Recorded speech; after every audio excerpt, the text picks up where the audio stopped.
Shalom, Bapak Ibu yang dikasihi Tuhan. Senang sekali kita bisa berkumpul bersama-sama dalam kelas Bible Study Online CK7. Pada malam hari ini kita akan membahas sama-sama dari Hakim-Hakim 18. Kita akan sama belajar apa yang Tuhan ingin sampaikan kepada Bapak, Ibu, dan saya melalui firman Tuhan ini. Sebelum kita masuk lebih lanjut lagi, mari saya ajak Bapak Ibu untuk sama-sama berdoa, memuji, menyembah Tuhan. Kita tinggikan Tuhan. Kita minta urapannya turun atas kita semua sehingga kita dimampukan untuk sama-sama belajar kebenaran firman Tuhan. Mari kita sembah Dia. Korea wata shanda karawata sikika karya wata shande. Haleluya. Terima kasih Tuhan.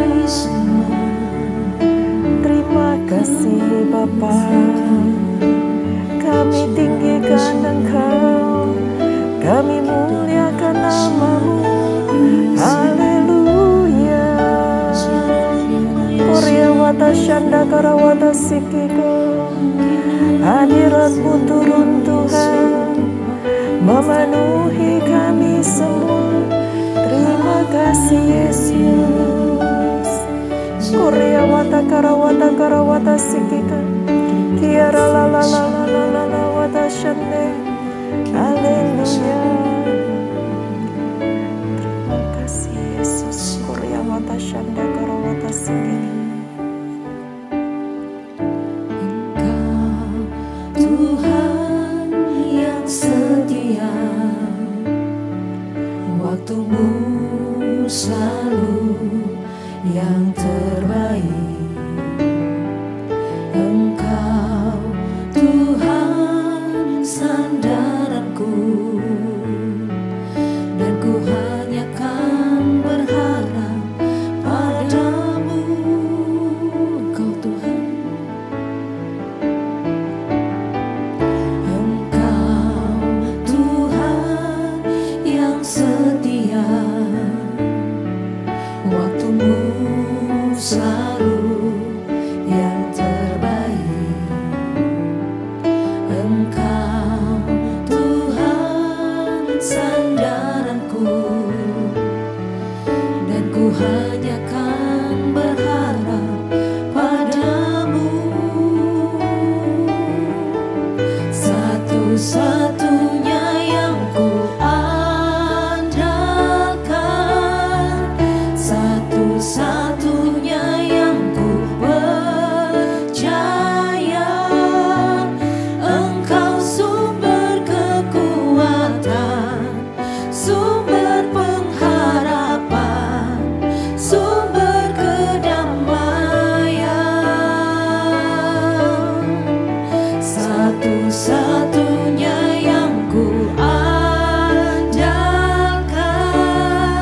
satu-satunya yang ku percaya. Engkau Tuhan memberkati, Tuhan penyembuhku, Tuhan pemulihku.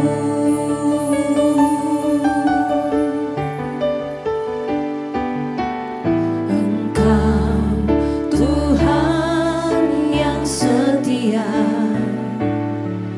waktu-Mu selalu yang terbaik. Engkau Tuhan sandaranku, dan ku hanya kan berharap padamu.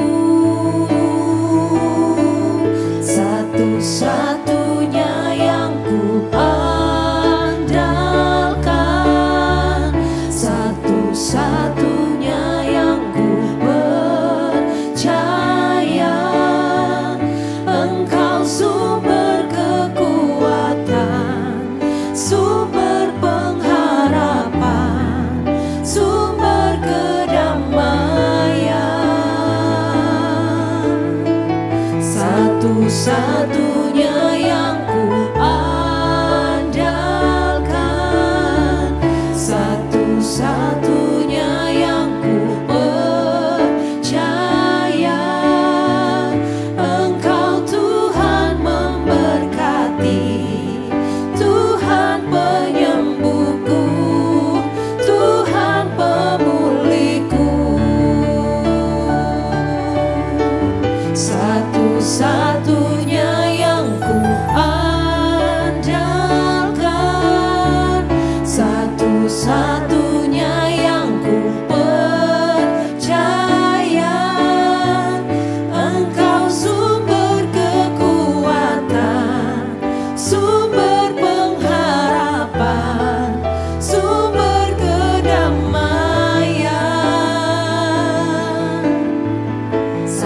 satu-satunya yang ku andalkan,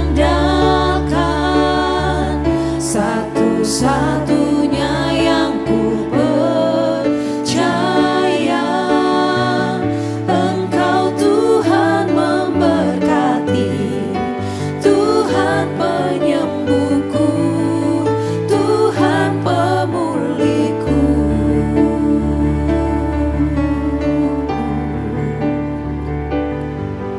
Engkau Tuhan yang setia, waktumu selalu yang terbaik.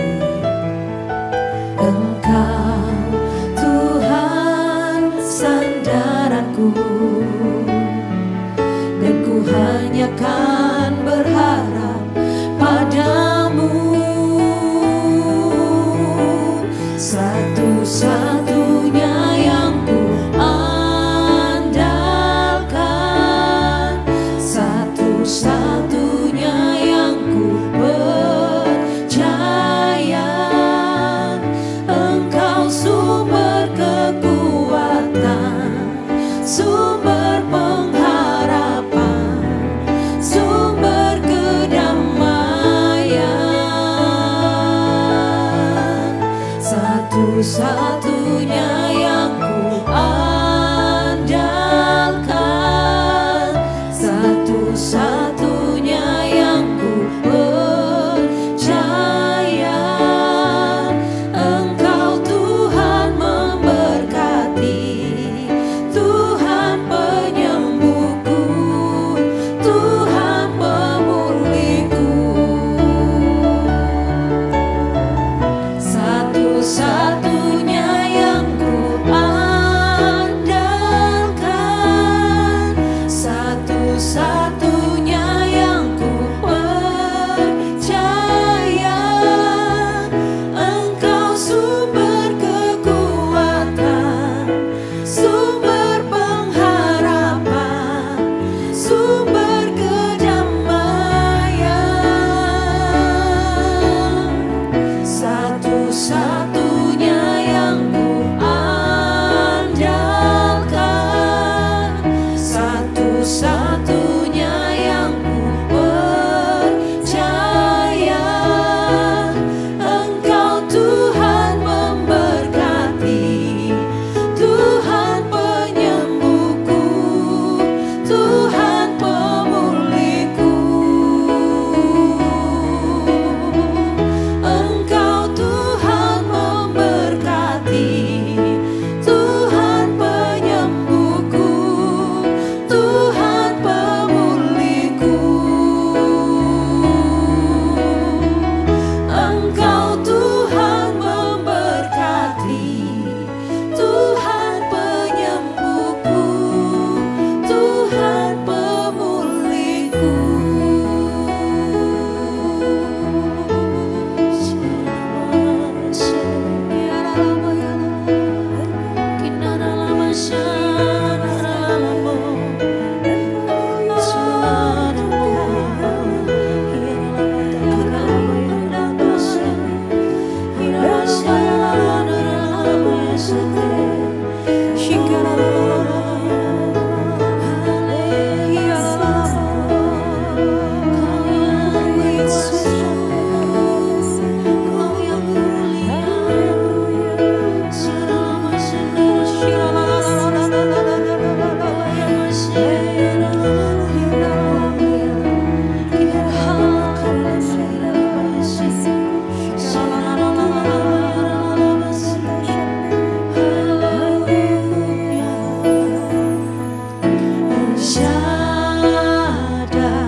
karawata karawata sikika karyawata shanda karawata sikika.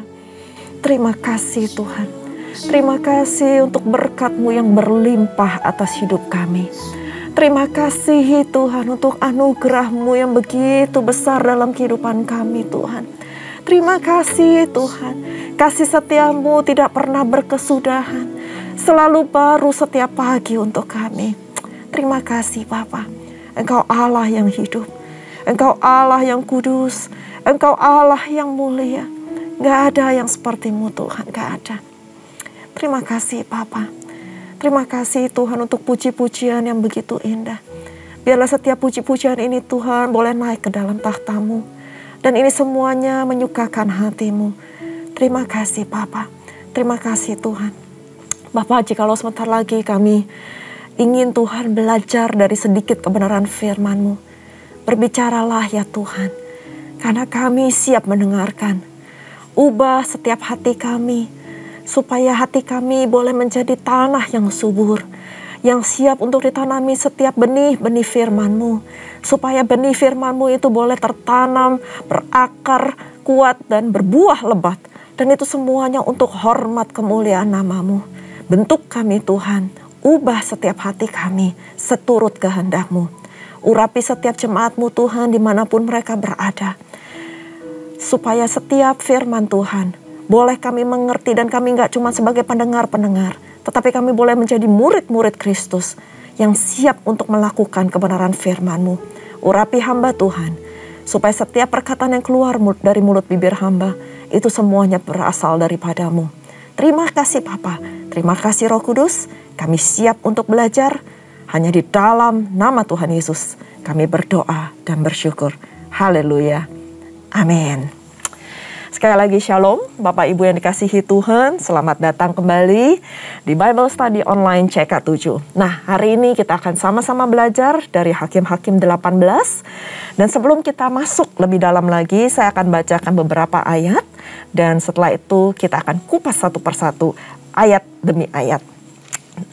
Hakim-Hakim 18, patung sembahan Mika dirampas oleh Bani Dan.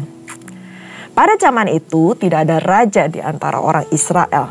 Dan pada zaman itu suku Dan sedang mencari milik pusaka untuk menetap.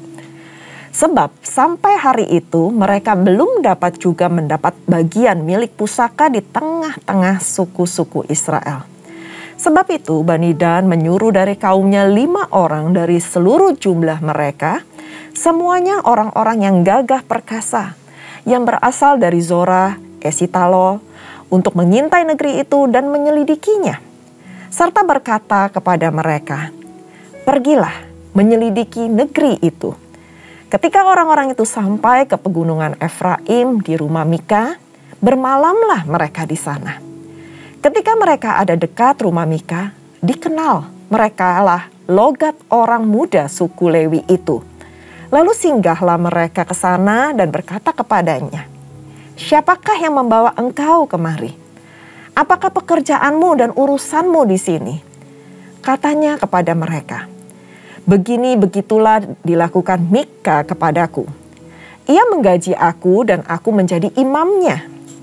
Kata mereka kepadanya, tanyakanlah kiranya kepada Allah, supaya kami ketahui apakah perjalanan yang kami tempuh ini akan berhasil. Kata imam itu kepada mereka, pergilah dengan selamat. Perjalanan yang kamu tempuh itu dipandang baik oleh Tuhan. Sesudah itu pergilah ke 5 orang itu, lalu sampailah mereka ke Lais. Dilihat merekalah bahwa rakyat yang diam di sana hidup dengan tentram, menurut adat orang Sidon, aman dan tentram. Orang-orang itu tidak kekurangan apapun yang ada di muka bumi, malah kaya harta. Mereka tinggal jauh dari orang Sidon dan tidak bergaul dengan siapapun juga. Setelah mereka kembali kepada saudara-saudara sesukunya di Zora dan Esitaol, berkatalah saudara-saudara sesukunya kepada mereka, apakah yang kamu dapati di sana? Jawab mereka, bersiaplah, marilah kita maju menyerang mereka. Sebab kami telah melihat negeri itu dan memang sangat baik. Masakan kamu tinggal diam? Janganlah bermalas-malas untuk pergi memasuki dan menduduki negeri itu. Apabila kamu memasukinya, kamu mendapati rakyat yang hidup dengan tentram. Dan negeri itu luas ke sebelah kiri dan ke sebelah kanan. Sesungguhnya Allah telah menyerahkannya ke dalam tanganmu. Itulah tempat yang tidak kekurangan apapun yang ada di muka bumi. Sampai di situ dulu pembacaan kita pada malam hari ini. Nah, Bapak Ibu yang dikasihi Tuhan, kalau kita membaca bahwa suku Dan itu nggak puas dengan pembagian milik pusaka yang mereka telah dapatkan. Padahal kalau kita masih ingat bahwa sudah dilakukan pembagian untuk suku Dan pada Yosua 19 ayat 40 yang lalu. Ketidakpuasan mereka tersebut akhirnya mendorong suku Dan untuk mengutus mata-mata guna mencari daerah yang mana bisa mereka rebut dan mereka klaim sebagai milik pusaka mereka. Padahal kalau kita masih ingat juga pelajaran yang lalu bahwa Musa dan Yosua telah mengatakan berulang-ulang kali bahwa mereka hanya boleh menguasai daerah yang telah ditentukan oleh Allah. Sudah ada pembagian dan Tuhan udah berfirman mana jatah mereka. Tapi mereka nggak puas dengan apa yang mereka telah dapati. Dan pada saat mata-mata itu, kelima mata-mata yang gagah perkasa itu sampai di rumah Mika, mereka mengenali bahwa ada seorang Lewi yang di situ yang mereka kenal dari logatnya. Kalau kemarin kita sudah baca bahwa ada seorang imam yang orang Lewi yang dijadikan imam oleh Mika di rumahnya. Dan lima mata-mata ini kepingin tahu apa kehendak Allah dalam perjalanan mereka melalui orang Lewi itu yang dalam tanda kutip adalah seorang imam.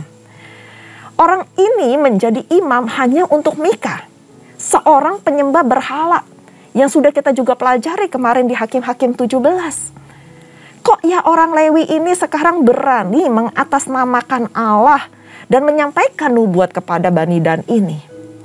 Padahal kalau kita lihat relasinya dengan Allah, sungguh meragukan dalam tanda kutip bahwa apa yang disampaikan adalah benar-benar suara Allah.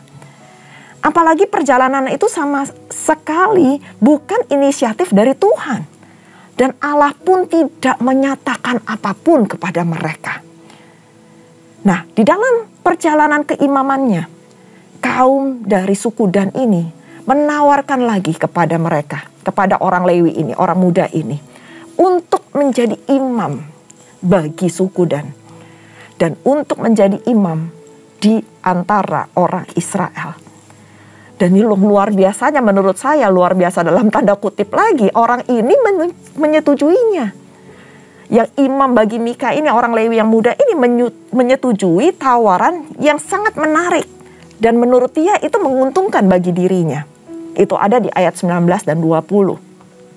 Dan apa yang terjadi? Orang itu pun meninggalkan Mika. Dan bahkan membawa jarahan, yaitu efod, terarium, dan patung pahatan milik Mika. Dan ia pun mengikuti suku Dan. Sebenarnya orang Lewi sudah dikhususkan menjadi imam bagi umat Tuhan. Dan melayani Allah sepenuhnya. Dan bukan untuk mencari keuntungan diri sendiri. Dan pada akhirnya segala apa yang dia raih, apa yang dia cita-citakan, apa yang dia capai, itu menjadi sia-sia juga. Karena orang Lewi itu tidak selamanya menjadi imam yang sah. Dan akhirnya Jonathan bin Gersom bin Musa ditunjuk untuk mengisi jabatan tersebut. Itu terdapat pada ayat yang ke-30. Nah, apa yang kita bisa pelajari dari pembacaan kita hari ini? Bapak Ibu yang dikasihi Tuhan, seringkali anak-anak Tuhan pada zaman sekarang juga bertindak seperti orang Lewi, orang muda ini. Banyak anak-anak Tuhan yang datang ke gereja mencari hanya berkat-berkat Tuhan. Mencari apa keuntungan bagi diri mereka. Kalau itu menguntungkan, mereka mau cari Tuhan. Kalau itu ada berkatnya, ada faedahnya, mereka datang ke gereja. Tapi begitu ada resiko kerugian yang muncul dalam kehidupan anak-anak Tuhan, atau mungkin pada saat ada masalah terjadi, maka mereka akan hilang, mereka akan mundur, dan mereka nggak pergi ke gereja-gerejaan lagi. Apa motivasi kita mencari Tuhan? Apakah hanya untuk nguber berkatnya, atau untuk mengenal Tuhan secara pribadi, menyenangkan hatinya, mengikut Tuhan tanpa syarat? Begitu juga dengan motivasi kita melayani Tuhan. Apa motivasi kita melayani Tuhan?